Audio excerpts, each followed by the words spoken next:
All right, so now we're going to try and join multiple tables together, and you're able to read about what we have, what kind of joins we have.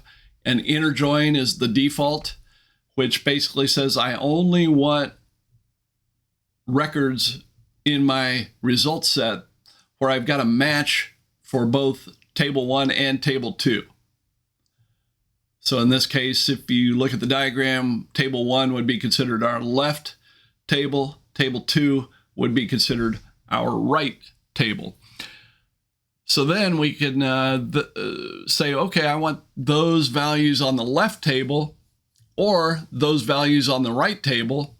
Well, you can do an inclusive or an exclusive version of those, but we'll just stick with the inclusive version. So we'll bring whatever matches in the other table. Everything in table 1 for the left join, plus whatever we find that matches in table 2, or vice versa for the right join.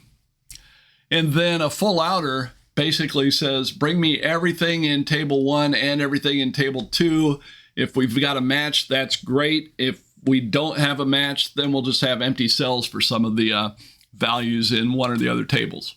Okay, so left join and right join, full outer join. There are other types of joins, cross joins, self joins, exclusive joins, but we're going to just focus on these for now. So we want to do an inner join with sales order ID, the total due, first name and last name. So we're going to have to join tables together to get both the order information and that customer name information for customer 29957. So we're going to do an inner join here.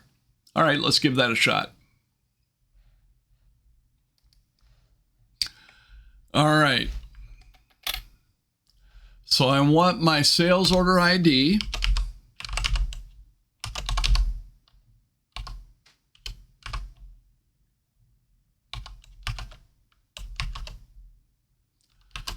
And I want total due.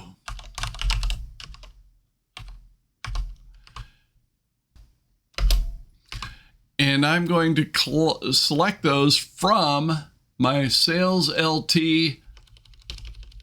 sales order header.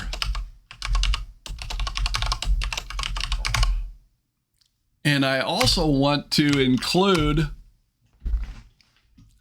the sales LT customer, but I'm going to specify my join here. So I'll say inner join on, or no, inner join, and then the table number, sales LT customer. Now, depending on how you like to set your queries up, you can then do the on here. Other people would like to go down to the next line and specify their on down here. So inner join sales LT customer. And then with the on, we're going to say, well, here's how we're going to join these two tables together. And I specify 2 columns, one from each table. And the first column that I specify will be my left table. All right, so sales LT sales order header dot customer ID. So I want that to equal the sales LT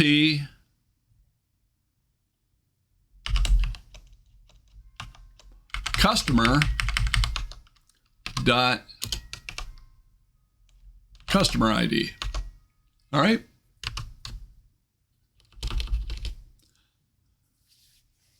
Oh, and we also want it just for that one specific customer. So where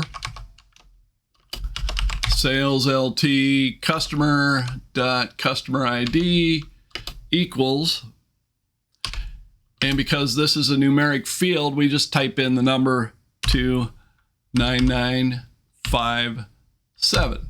Whoops, the other 7.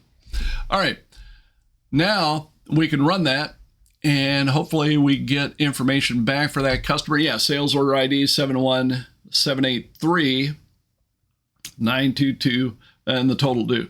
So 71783. Well, we don't see that it's for customer ID 29957. So let's just add that briefly to the query so we can do a little sanity check there. And we run that. Ambiguous column name. So I've got customer ID in both these tables, so I need to tell it which one to use. So we'll take the one from sales order header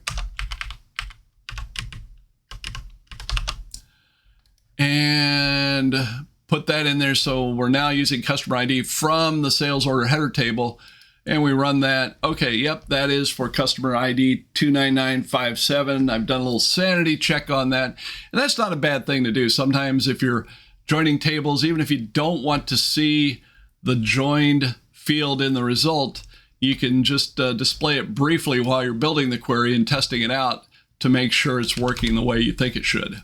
All right, so now I can fix it back to the way it was, and I get my original results. All right, so we've joined some tables with an inner join. Let's get back to the module and see what to do next.